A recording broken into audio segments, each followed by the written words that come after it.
Hey there everybody, it's markcrilley. I'm back with another how to draw video. Today we're going to be learning how to draw a manga face.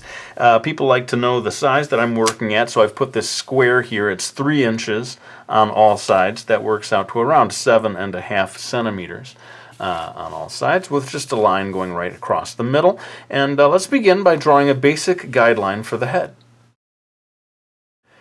So as you can see, it very nearly fills this whole 3-inch square, not quite reaching all the way to the top.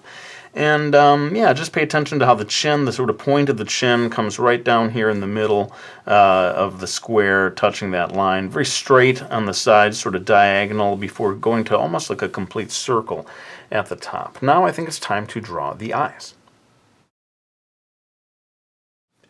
Alright, so I decided to zoom in a little so you can see the details. You do want to have a considerable amount of space underneath the head, though. That's why I began showing you when I showed you the size of it, because we're going to be drawing the neck and the shoulders and so forth. In any case, you can see that it's we got two oval shapes here. This one more compressed because the face is sort of turning away from us into a 3/4 point of view. Just getting the beginnings of an upper eyelash line in place there. Notice that this one extends over here and sort of hooks down, whereas this one goes all the way across before hooking down over here. And yeah, that basically gives you that. I mean, you can pay attention to how close this one is to that horizontal line. You know, her head is tilted maybe a little bit, and that's why this one is a little further from that line. Let's go ahead now and I'll go ahead and put in a sort of a dot for the nose and a line for the mouth.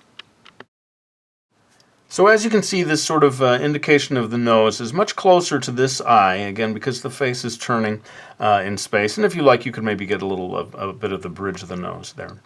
A lot of artists will just do a simple dot for the nose. And then again, the mouth line crossing just across this center vertical line of the square. And I'm keeping it quite simple. I'm not going to draw like a lower lip and so forth. You are welcome to give that a try if you want to, but we're keeping it simple here today. I'm going to draw just one more line for the ear, basically, before we maybe move on to some guidelines for the neck and the shoulders. So the shape of the ear, very simple, just like a letter C, flipped around. And then I went ahead and drew eyebrows, try to maintain a certain distance there between the eyebrows and the upper eyelids themselves. I can see actually this looks a little closer than this one to me. I may have to make adjustments later on. But let's go ahead and refocus so that I can draw the neck and the shoulders. So yeah, you can see I'm doing a sort of pose where she's turning back and looking over her shoulder, maybe looking up a little bit at us, the viewers, who are, I don't know, presumably up in the air somewhere. In any case, you can see we've got a curving line here for her back that comes all the way down there. And as always, you want to sort of pay attention to the proportions between the head and the body. Sometimes people will make the head quite large compared to the body. I've chosen to make maybe a little closer to real human anatomy here. Yeah, maybe that's it in terms of the line of the shoulder here, just a gently curving line. And pay attention to the width of the neck, really quite narrow compared to the head. And I think what I want to do right now is get in a few basic guidelines for the hair, and then maybe we can move on with some real-time drawing. Alright, so I think that does it for some basic guidelines of the hair. I like to keep the eyes visible, so I very often will create a sort of hair pattern where the bangs magically part, almost like an M shape here, so that we can see the eyes and the eyebrows nice and clearly. And now I think it's time to zoom back into the face and do real-time drawing as we do all the details of the facial features. Alright, well, the first thing I probably ought to do is erase some of these initial guidelines, because we don't want those showing through as we begin to finalize the line work here. And I'm going to go ahead right now and start thickening up these upper eyelash lines to make them look like thicker, fuller eyelashes. Let's go ahead and do this one over here. And you should feel free to find your own way of doing things. Some people like the eyelashes to be super thick, and so you can go darken this in quite a lot. I have chosen to do a style where there is no lower eyelash at all, but you certainly could add a line for the lower eyelash. Now what I'm doing here is adding a couple of highlights, these little white circles that by leaving them white it makes the eye look shiny. It's a sort of a classic manga artist trick for giving that glistening shiny eye look. I'm adding in a very oval shaped pupil.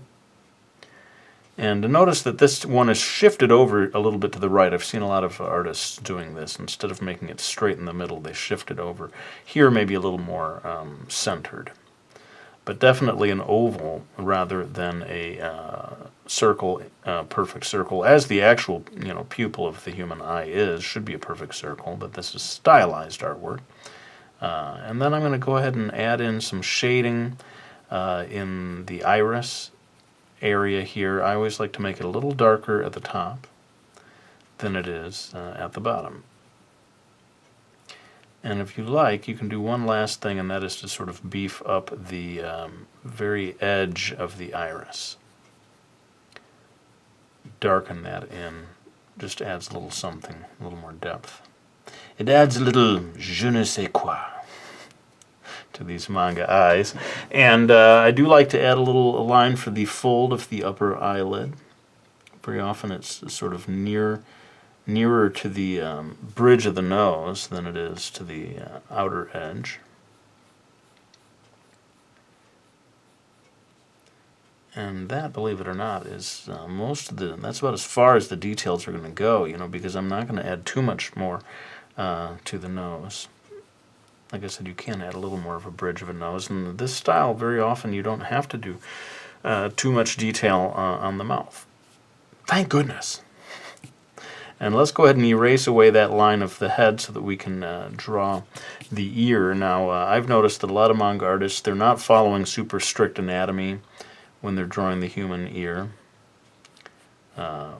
Or anything really when it comes to manga. It's like, this is not an anatomy lesson. It's all about having fun and getting that distinctive manga look. But I am sort of doing a compromise here. It has some aspects of a real human ear. You can see this line following the outer edge, creating that sort of ridge of the top of the ear. And then there's generally a sort of a darkened area here than where we head into the actual eardrum itself. And maybe that's going to be enough for that. I suppose you could put in a little hint of the other ear if you like. She is sort of turned so far away from us that I don't think we'd see very much of that ear. And I guess I'll drop in just a little bit of shadow underneath the chin. You often see that as a stylistic thing. Now I think I do have to shift focus here so as to begin adding a little more detail to the hair. All right, so you saw I erased away the guidelines once again. That's the time to do it before you start adding this final line work. And my theory with drawing this hairstyle is to kind of figure out where the very top of the head is going to be, and that, you almost even draw a dot there, and that becomes the source of all these lines. These lines are not just drawn randomly. They are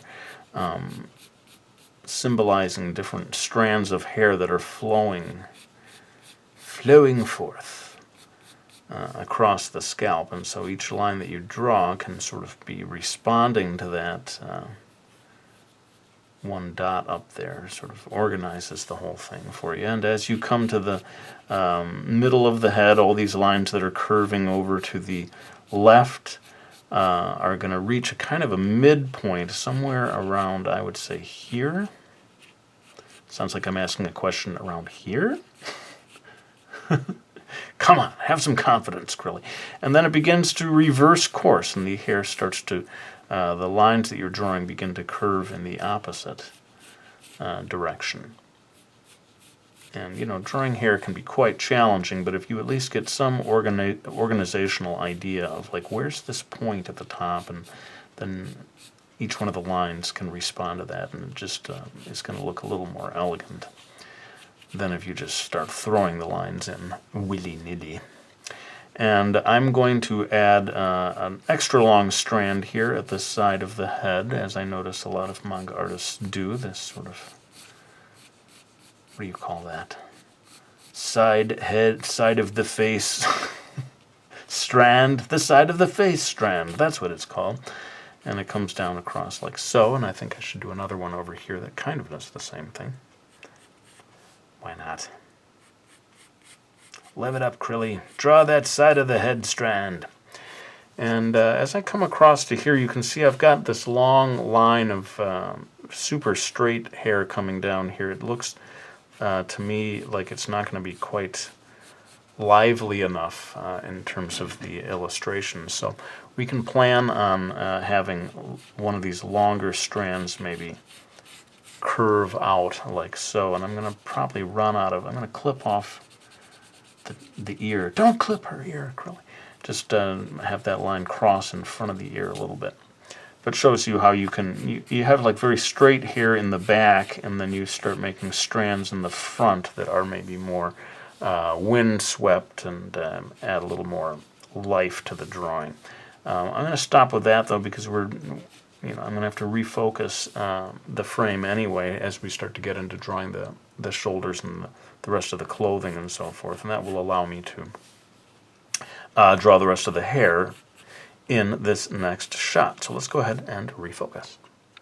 Now I'm not going to spend too much time on this because this really is supposed to be a video about drawing the face, not so much about drawing clothing, but I just thought I'd show you if you want to replicate this pose and then add whatever clothing you want to, you do have to sort of pay attention to the fact that you're looking down on her shoulders. You've got this elevated point of view. So I'm going to give her one of these classic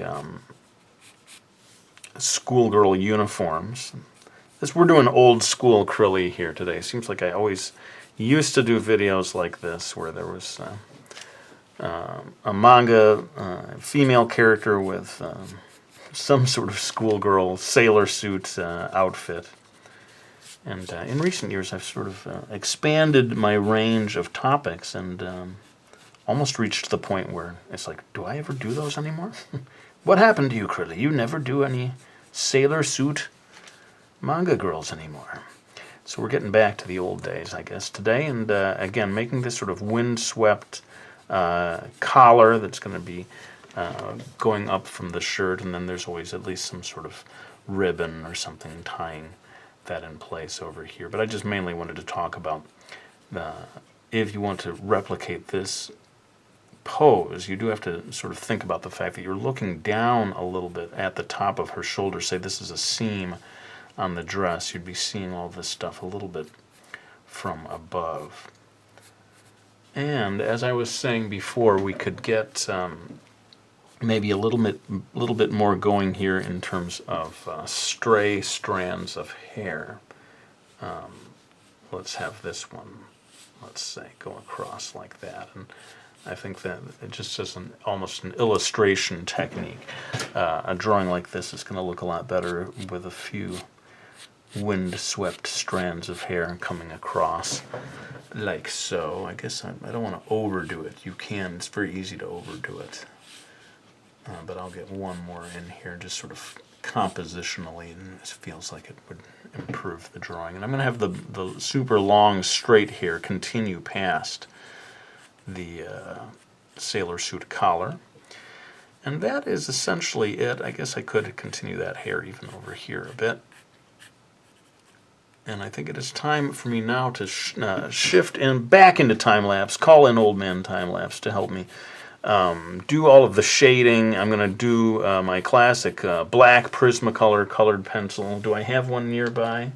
I don't know. Let's see. Here we go. Yeah, black Prismacolor. This is going to help me darken things in, add a lot of contrast. But otherwise, you're going to see me basically complete the rest of the illustration now, all in time-lapse. Sorry, I'm going to have to do that, but otherwise the video goes on and on forever. And it's probably long enough already. So let's go ahead and get into it, and I'll be back with a few final words.